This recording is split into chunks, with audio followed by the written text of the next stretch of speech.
What's up YouTube, Capital G here talking about Thomas Rose in this video, a duelist from the United Kingdom who may have just done, in my personal opinion, the unthinkable, the impossible, hell, the unimaginable. Thomas may have just broken and really shattered our entire expected national season meta. And this is just, it's amazing because I believe he did it single-handedly. So if you guys don't know, over the weekend, the 2018 United Kingdom National happened, and I'm not exactly sure what country it was in. It's not really that relevant, and obviously it was a pretty big event, not quite as big as like the European Championship, but the UK generally has pretty good attendance when it comes to duelists showing up. You get a whole bunch of people because the United Kingdom is made up of a bunch of different countries like Britain and Wales. I don't know all of them, so you Euros out there, don't be yelling at me or anything like that. But Thomas Rose ended up winning the entire event, and I'm telling you right now, if I gave you 10 guesses and you didn't know, you probably would not be able to guess what he did it with, because when I heard it, I was like, what? Well, I was watching the event and I couldn't believe it when people were like, yeah, he's running that, and I was like, no way. He actually ended up taking the entire event with Burning Abyss. Burning freaking Abyss in 2018, and this isn't going to be your traditional what the heck happened at a certain event, because by far the biggest and most important thing that happened at this UK Nationals was what Thomas Rose did, and obviously the deck that he did it with. Thomas ran Burning Abyss, but this is probably the most teched out, crazy version of Burning Abyss I have ever seen in my entire life. Like, some of the cards he was running in there, you would actually think that maybe he was legit trolling, but no, it worked out. And when you look at this stuff on paper, you're like, wow, that actually makes sense because of that card, and this card can be effective in certain situations and against certain matchups. So he was running a 60 card variant, if I'm not mistaken. I don't know that for a fact, but I know that he was running a SEKKA light version of Burning Abyss. He ran things like Fairy Tale Snow in the main deck. He ran multiple copies of Rescue Cat. He ran a ton of hand traps. He ran GALLIS the freaking Star Beast. We have not seen that card, I believe, competitively since agents were actually a thing. You'd have like GALLIS agents, and obviously a long time ago there was an FTK associated with GALLIS, but it actually ended up working. He ran multiple copies of BLS in the main deck. Now, one of the really interesting things about his deck is, obviously he's running SEKKA's Light. When you run SEKKA's Light, it's pretty much the only, spell card you can use. You can't run any other, spells and traps. Otherwise, you have an instant conflict of interest. So, he doesn't have any, crazy scapegoat plays. There are no Solemns or anything to fall back on. He had to look outside the box for other ways of, essentially, having protection. And this is just, it's really one of the most unbelievable things. He actually ran Solaris the Ancient and Ascended in the main deck. Yes, this ritual monster that a lot of people don't even know exists. This is actually considered a hand trap, and he used it to great use.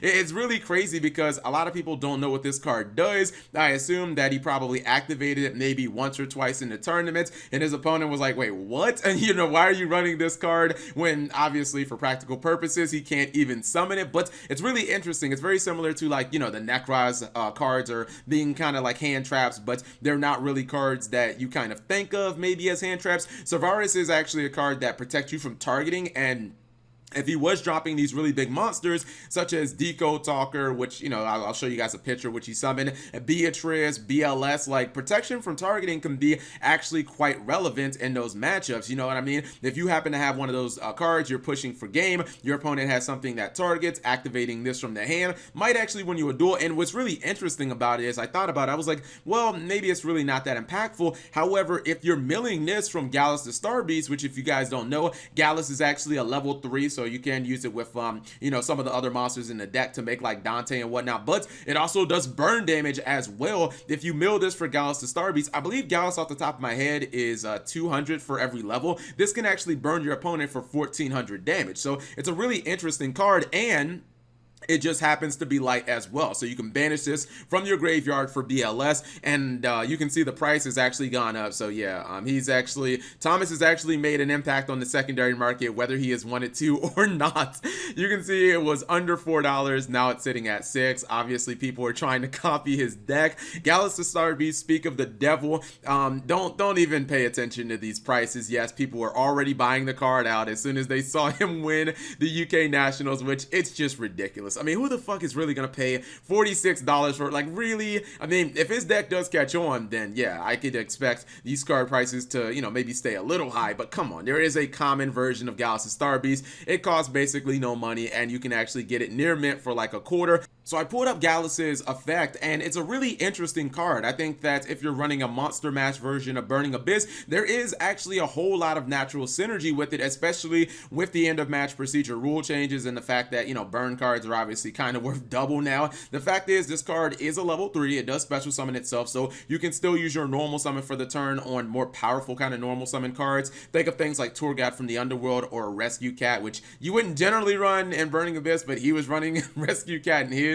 multiple copies, so you know, those are like better cards you want to normal summon. This does obviously help you go into Dante more because, you know, the magic number whenever you're playing Burning Abyss is obviously level 3. If you special summon it and you have I don't know, maybe a copy of a Burning Abyss monster that has its effects negated from like Libic or something like that, or oh man, what is that, the Fiendish Rhino Warrior? Yeah, that's another one where on the field it won't blow itself up. But the thing is, Gallis is also a monster that has natural synergy with the Burning Abyss, because basically what you do is you reveal this card from your hand and then you mill or excavate the top card of your deck to the graveyard. If it's a monster, you burn your opponent for that monster's level times 200. If it's a spell or trap card, you send it to the graveyard. Now if you're running SEKKA's Light, then obviously you only have 3 spells in your entire deck. There are no trap cards, so the chances of you actually milling SEKKA's Light are so just ridiculously low. It's not something you really have to consider, and even when it did happen to him in a feature match, it wasn't really all that bad because SEKKA's Light is actually one spell card that works from the graveyard because it can instantly kind of get itself out of the graveyard. It can fix your hand. He did that in a feature match where he was like, oh, okay,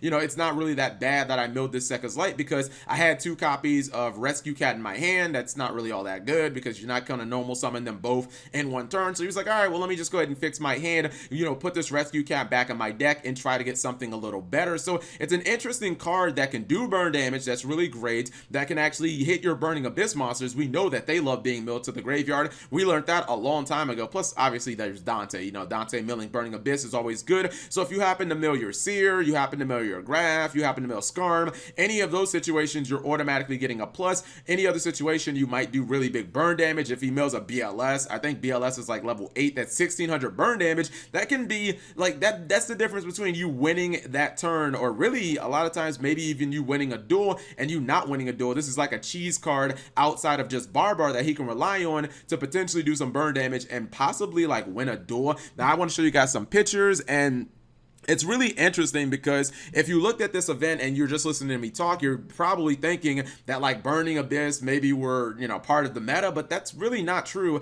If you look at this top 64 breakdown, this is pretty much what most people would have expected, where Trickstar Sky Striker is overwhelmingly the dominant deck at this tournament. And this is why I think that he may have just really shifted the meta. I don't think that he changed the best deck. I don't think that we're going to walk away saying, all right, so in AWCQ next week, what's going to win? Obviously Burning Abyss best deck. Now what I'm saying is I think that he just brought another contender to the table, and when you look at that matchup, right, I actually thought about it. Trickstars historically have had like a really terrible matchup against True Draco, and one of the reasons is like they just can't get over the monsters. If you have Diagram on the field plus any of the True Draco monsters, they're like, you know, 25 to like 2700 attack. If the Trickstar player is using effects, they're basically plussing the True Draco player. Well, Burning Abyss is kind of like the same thing. If you're playing Trickstars, especially this new version where you're not running removal, you're not really running Eater of Millions and some of those other cards like Kaijus that could instantly get cards off the board, how are you getting rid of a Dante? Or how are you getting rid of a Beatrice in defense mode? How the fuck are you getting rid of a BLS that's 3000 beater? You know, how are you getting rid of a Deco Talker that could be even just 2800? It seems really difficult for Trickstars to deal with big monsters, and we even saw in one of his feature matches, all he needed was like a Beatrice and a Deco Talker, and his Trickstar opponent just couldn't get over the monsters. So you look at this top 64 breakdown, you do have some decks in there like Altergeist, Goki, Sky Strikers. A lot of people believe Goki is the second best deck of the format. I would tend to agree. There was another Mermill deck as well that made it into the top 34. Actually, hold on. Let's see if he made it into top 32. Or excuse me. Let's see. Yeah, he did make it into the top 32. I actually wonder about the top 16. I could probably pull that up right now. But he was running SEKKA's Light as well. And I think they said it during the broadcast, right?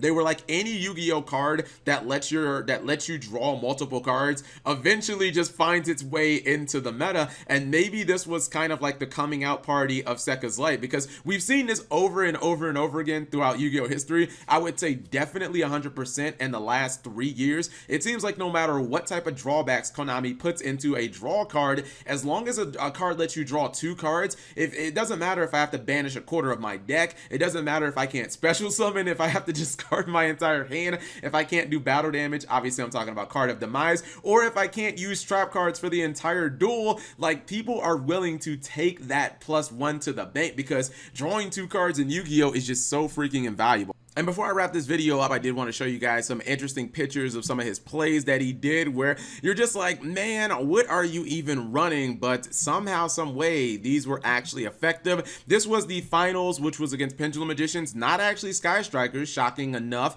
Triff Gaming, Steven Travitsky has, in my opinion, kind of put pendulums on notice, and I feel like a lot of the Yu-Gi-Oh world is starting to pick up pendulums again. They're starting to realize, like, hey, we still have Electromite at 3, we can still do some really amazing and derp things, especially with all the negations, with the new F.A. Don Dragster kind of being like another negation card. But this match and the finals lasted exactly 8 minutes, and Thomas Rose won 2-0. Yes, he won 2 matches in 8 freaking minutes. That's how quick these games went when you have an underclock and then you end up cutting your opponent's your opponent's Electromite down. You've got a Lady Beatrice, and then you can obviously double attack with BLS. Like no one is surviving that, man. You go second, you ogre, or not, he didn't ogre, but I think he drolled him, and then he Veilered his monster, and then that was pretty much the end of that duel.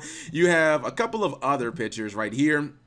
This is where he made Naturia Beast. This was another OTK, once again facilitated by none other than Blackluster Soldier. Deco Talker sitting at 33. And it's really crazy because I'm assuming that he probably used Naturia Beast, and he went into this tournament thinking, I'm going to make Nat Beast and I'm going to shut down all these Sky Striker builds. But, you know, he then started playing against Pendulum Magicians, and Pendulum's rising in popularity. And it's kind of like, wow, I kind of countered them with the same exact card, but I really didn't expect it. So I guess Pendulums becoming more of the meta actually kind of benefits, and Trickstar Light Stage doesn't do anything against his deck because he only has 3 spells and he's going to activate them. He's never actually going to set them on the field. So that's just another thing that the broadcasters pointed out.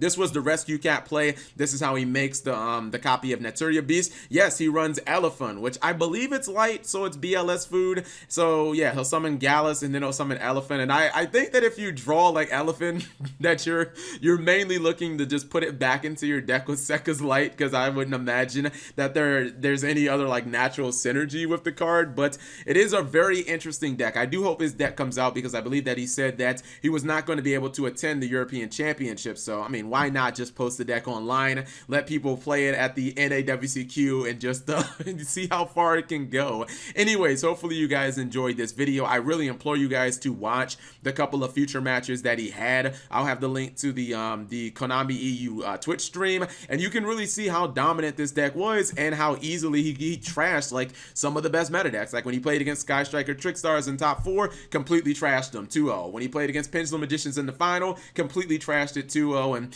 I don't know, maybe I owe Burning Abyss an apology, because I've kind of been saying that I didn't think Cherubini was going to make it like a top deck, but I don't know if Burning Abyss are proving right now that they can win without Cherubini. Then when Cherubini comes out, obviously it's going to be only, you know, it's just going to be a much better deck. So whatever you guys think, leave it in the comment section below. Thank you guys for watching. As always, subscribe if you have not already. Turn on that notification bell for daily videos.